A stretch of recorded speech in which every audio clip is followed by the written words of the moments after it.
آفتاب صداقت طالع ہوگا اور اس کی کرنوں میں شفا ہوگی۔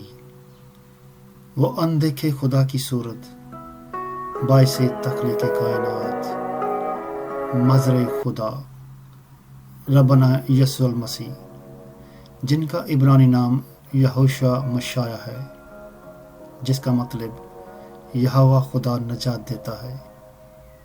ان کے نام ہی کے اندر انسانیت کی نجات منصوب ہے۔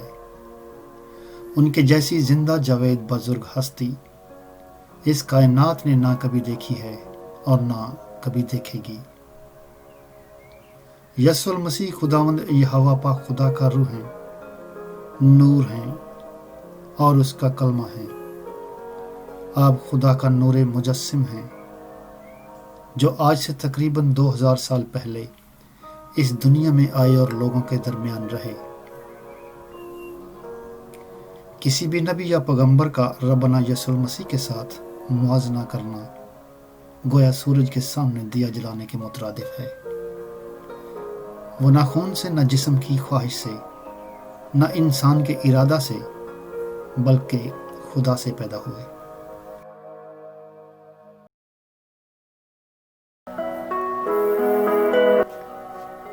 خدا نے اپنی بے انتہا محبت میں انسان کو تخلیق کیا اور پھر اسے باغ عدن میں رکھا۔ اس کو آدم نام دیا، اس کے ساتھ دوستی کی اور بہت دیر تک آدم کے ساتھ میل ملاپ رکھا۔ ابلیسی حربے کی وجہ سے انسان کی زندگی میں گناہ آ گیا اور گناہ کی وجہ سے یہ میل ملاپ ختم ہو گیا۔ خدا تعالیٰ کا انسان کو یوں چھوڑ جانا گویا انسان کی ابدی موت ہے۔ اب یہ ابدی موت کیا ہے، اہل ایمان خوب سمجھتے ہیں۔ انسان کو خدا کی بادشاہت سے نکال دیا گیا، تمام دروازے اور راستے بند کر دیے گئے اور پاک فرشتوں کا پہرا بٹھا دیا گیا۔ انسان کی زندگی محدود کر دی گئی، پچھتاوا بڑھا، دکھ اور تکلیف آئی، جس کے ساتھ ساتھ بھوک بھی آئی۔ ان حالات میں بھی خدا تعالیٰ نے اپنے بندے کا خیال رکھا، مگر اب اسے روزی روٹی محنت اور مشقت کے بعد ہی ملتی تھی۔ وہ پہلے والی بات نہ رہی۔ وقت گزرتا گیا، صدیاں بیتتی گئیں، انسان تعداد میں بڑھتا رہا۔ بہت تھوڑے لوگ تھے جو خدا کے ساتھ چلتے تھے۔ خدا لوگوں کی رہنمائی کے لیے اپنے خادم بھیجتا رہا۔ آدم کے بعد ہنوک، ہنوک کے بعد نوح اور پھر ابراہیم، اور پھر ایک لمبی فہرست چلتی ہے۔ چونکہ ہمارا یہوہ پاک خدا پیار اور محبت کا خدا ہے، اور اسی محبت کی خاطر آج سے 2000 سال پہلے اس نے اس ٹوٹے ہوئے تعلق کو بحال کرنا چاہا اور گناہگار انسانیت کی نجات کا منصوبہ کیا۔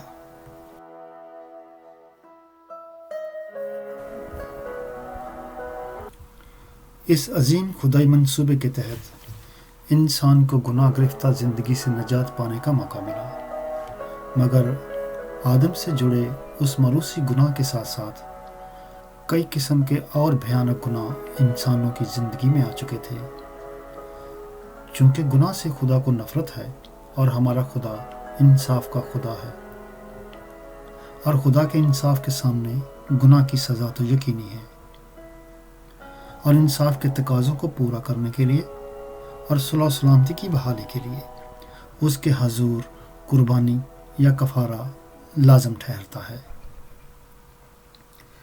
اپنی بیش بہا اور لازوال محبت کے تحت اور دنیا کی نجات کی خاطر یہوہ پاک خدا بھاری فضل کرتا ہے اور اپنے حضور سے ہی پاک اور بے عیب برے کو اس عظیم قربانی کے لیے دنیا میں بھیجتا ہے۔ اس برے کی بابت خدا کے حضور کھڑے ہزاروں ہزار فرشتے بلند آواز کے ساتھ کچھ یوں فرماتے ہیں کہ ذبح کیا ہوا براہی قدرت اور دولت اور حکمت اور طاقت اور عزت اور تمجید اور حمد کے لائق ہے۔ یہ برہ خدا کا اپنا روح ہے۔ پوری کائنات میں صرف وہی اس عظیم قربانی کے لائق ہے۔ دنیاوی تاریخ کے ساتھ ساتھ آسمانی تاریخ کا بھی یہ یقیناً پہلا اور آخری اپنی نوعیت کا معجزہ ہونے جا رہا ہے کہ جب خدا کا مقرر فرشتہ جبرائیل بادشاہ اور نبی داؤد کے گھرانے سے تعلق رکھنے والی کنواری مقدسہ مریم کو یہ پیغام دیتا ہے کہ روح القدس تجھ پر نازل ہوگا اور خدا تعالیٰ کی قدرت تجھ پر سایہ ڈالے گی، اور اس سبب سے وہ مولود مقدس خدا کا بیٹا کہلائے گا۔ اس عظیم الہی منصوبے اور معجزے کا ذکر عہد عتیق کے انبیاء اپنی کتابوں میں کر چکے ہیں۔ بائبل مقدس میں عہد عتیق میں مذکورہ پیشن گوئیوں اور عہد جدید میں درج شدہ شواہد کے مطابق وہ مولود مقدس براہ راست خدا کی طرف سے عظیم اختیارات، الہی صفات اور سچائی اور فضل کے ساتھ تمام دنیا کی ابدی نجات کا منصوبہ لے کر آتا ہے۔ دوسرے نبیوں اور پیغمبروں کے متقابل مولود مقدس مسیح یسوع کی ہستی اپنی قدرت اور عظمت میں کیا الہی مقام رکھتی ہے، یہ ہم عقل انسانی پر چھوڑ دیتے ہیں کہ جتنا بھی اس کے بارے میں تصور کر سکے یا خدا اور اس کے روح کے درمیان کوئی فرق تلاش کر سکے۔ خدا کے سوا کون گناہ معاف کر سکتا ہے؟ بہتوں کو زندگی دینے، بہت ساروں کو بیماریوں سے شفا دینے اور بہتوں کو بینائی دینے کے علاوہ خداوند مسیح کو گناہ معاف کرنے کا اختیار بھی ہے، جس اختیار کو وہ زمین پر کئی بار استعمال کر چکے ہیں۔ دیکھتے ہیں زبور 5 کی 4 آیت میں داؤد نبی گناہ کے بارے میں کیا فرماتے ہیں۔ میں نے فقط تیرا ہی گناہ کیا ہے اور وہ کام کیا ہے جو تیری نظر میں برا ہے۔ یعنی بڑے بڑے نبی بھی اس بات سے کانپ اٹھتے تھے۔ مرکز کی انجیل کے 2 باب اور اس کی 5ویں آیت میں یسوع کیا فرماتے ہیں جب ان کے سامنے ایک مفلوج کو لایا جاتا ہے۔ یسوع نے ان کا ایمان دیکھ کر مفلوج سے کہا، بیٹا تیرے گناہ معاف ہوئے۔ وہاں کچھ فقی بیٹھے تھے، وہ اپنے دلوں میں سوچنے لگے کہ یہ کیوں ایسا کہتا ہے، کفر بکتا ہے، خدا کے سوا کون گناہ معاف کر سکتا ہے؟ مگر یسوع تو دلوں کے راز بھی جان لیتا ہے، اور فی الفور یسوع نے اپنی روح سے معلوم کر کے کہ وہ دلوں میں یوں سوچتے ہیں ان سے کہا، آسان کیا ہے مفلوج سے یہ کہنا کہ تیرے گناہ معاف ہوئے، یا یہ کہنا کہ اٹھ کر اپنی چارپائی اٹھا اور چل پھر؟ لیکن اس لیے کہ تم جانو کہ ابن آدم کو زمین پر گناہ معاف کرنے کا اختیار ہے۔ پھر یسوع نے اس مفلوج سے کہا، میں تجھ سے کہتا ہوں، اٹھ اپنی چارپائی اٹھا کر چل اور اپنے گھر چلا جا۔ اور وہ اٹھا اور فی الفور چارپائی اٹھا کر ان سب کے سامنے باہر چلا گیا۔ چنانچہ وہ سب حیران ہو گئے اور خدا کی تمجید کر کے کہنے لگے، ہم نے ایسا کبھی نہیں دیکھا۔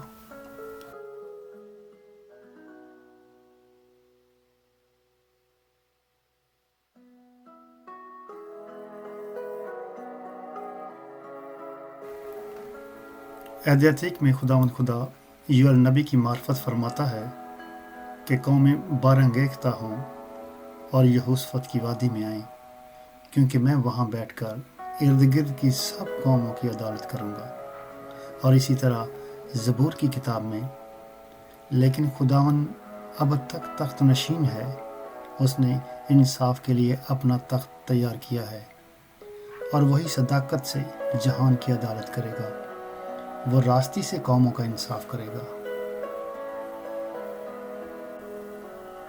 یوحنا رسول کی انجیل کے 5ویں باب میں کچھ یوں مرقوم ہے، میں تم سے سچ کہتا ہوں کہ وہ وقت آتا ہے، بلکہ ابھی ہے، کہ مردے خدا کے بیٹے کی آواز سنیں گے، اور جو سنیں گے وہی جئیں گے، کیونکہ جس طرح باپ اپنے آپ میں زندگی رکھتا ہے، اسی طرح اس نے بیٹے کو بھی یہ بخشا ہے کہ اپنے آپ میں زندگی رکھے، بلکہ اسے عدالت کرنے کا بھی اختیار بخشا ہے، اس لیے کہ وہ آدم زاد ہے۔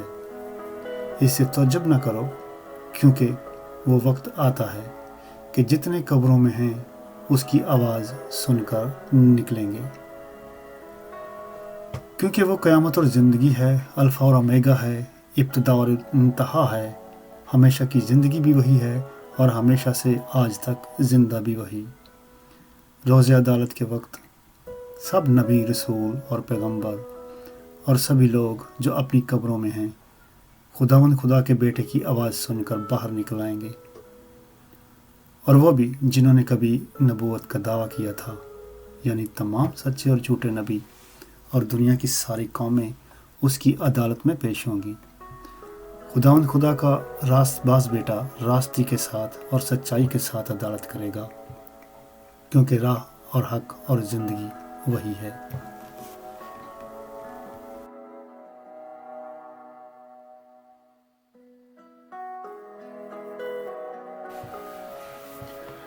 عہد عتیق میں خداوند خدا یسعیاہ نبی کی معرفت یوں فرماتا ہے کہ یہوہ میں ہوں، یہی میرا نام ہے، میں اپنا جلال کسی دوسرے کے لیے اور اپنی حمد کھودی ہوئی مورتوں کے لیے روا نہ رکھوں گا۔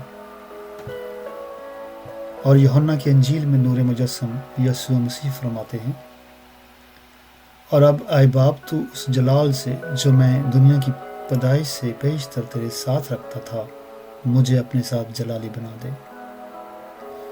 یہاں یہ سوال اٹھتا ہے کہ خدا تعالیٰ کا کوئی شریک نہیں ہے اور نہ ہی وہ اپنا جلال کسی دوسرے کے ساتھ روا رکھتا ہے، تو پھر مسیح یسوع خدا تعالیٰ کے ساتھ جلالی بن جانے کی بات کیوں کر سکتے ہیں؟ وہ اس لیے کہ یسوع یہ دعویٰ کرتے ہیں کہ میں باپ میں سے نکلا اور دنیا میں آیا ہوں، اور یہ کہ میں اور باپ ایک ہیں، اور مزید یہ کہ ان کے اس دعوے کے خلاف کوئی بھی ایسا مسند بیان، عبارت یا الہامی تحریر نہیں ملتی جو خدا تعالیٰ اور اس کے اپنے روح کے درمیان فرق واضح کر سکے۔ خدا تعالیٰ قادر مطلق ہے، اس کی ہستی لامحدود ہے، اور ایک ہی وقت میں وہ ہر جگہ موجود بھی ہے۔ تو پھر عقل انسانی یہ ماننے پر مجبور ہو جاتی ہے کہ قادر مطلق یہوہ پاک خدا اور اس کا کلمہ جو مجسم ہوا دراصل ایک ہیں۔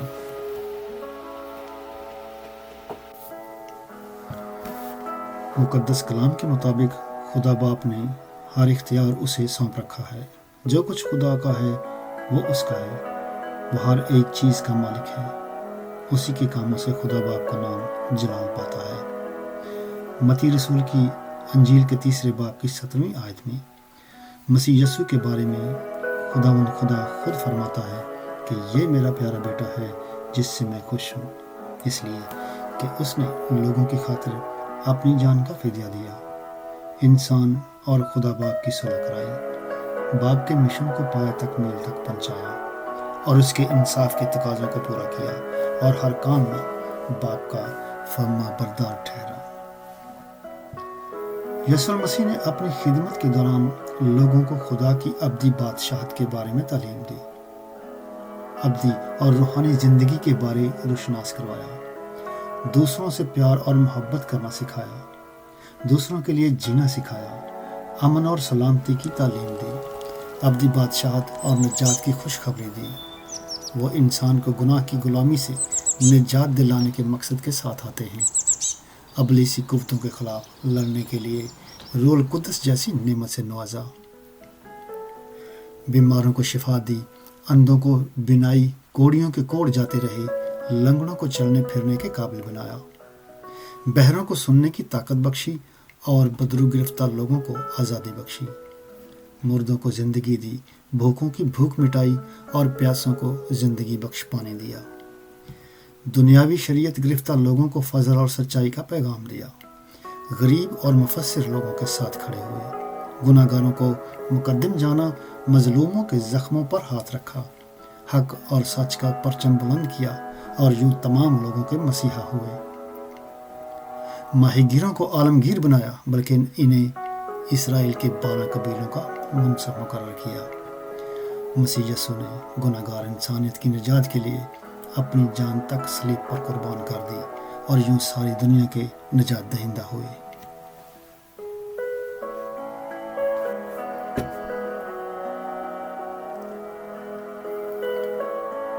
مسیح یسوع کے الہی وجود کو بدروحیں تک پہچانتی تھیں کہ وہ قدوس خدا کا بیٹا ہے، مگر افسوس کہ اس دنیا میں آج بھی بہت سارے عالم فاضل لوگ موجود ہیں جو اس پر ایمان نہیں رکھتے۔